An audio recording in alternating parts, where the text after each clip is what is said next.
Hello, in this video I'm going to show you how to add beads to your crochet as you go, which means you can decide to put them on as a last minute decision, like I'm going to do on this little jam pot cover. What you need is a small enough hook that will go through both the bead and be able to bring the yarn with it. So these beads have a fairly large center, much finer, much larger than the hook itself. And of course you need the hook that you're originally crocheting with, which in this case is a 2, and your crochet thread. So when you've decided when you want to add your bead, which in my case is now, I'll come to the center of a loop. I'm going to add one to the middle of every other loop here. Take off your working loop that you were crocheting with. Put your bead on your hook and loop it on at the top.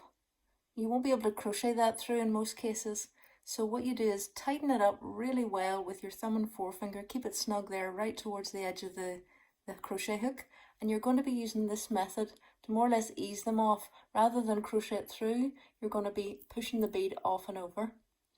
So hook it onto the top of the hook, the yarn, and push the bead off and over. Take out your little hook, add your normal hook that you were using, and either chain or make a stitch to secure. That's it on firmly. It can even be washed. And then carry on working. I'm going to add another bead here. Take out your big hook,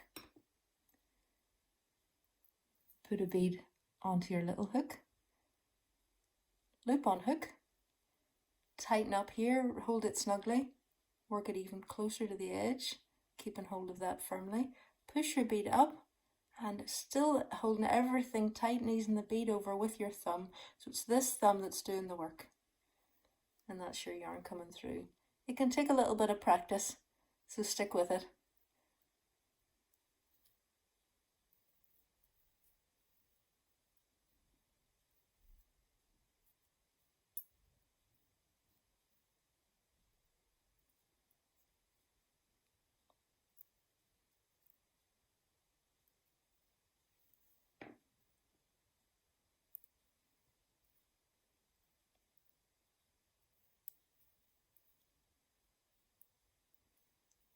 There you go. Beads added, nice and secure. I hope you try that. Enjoy!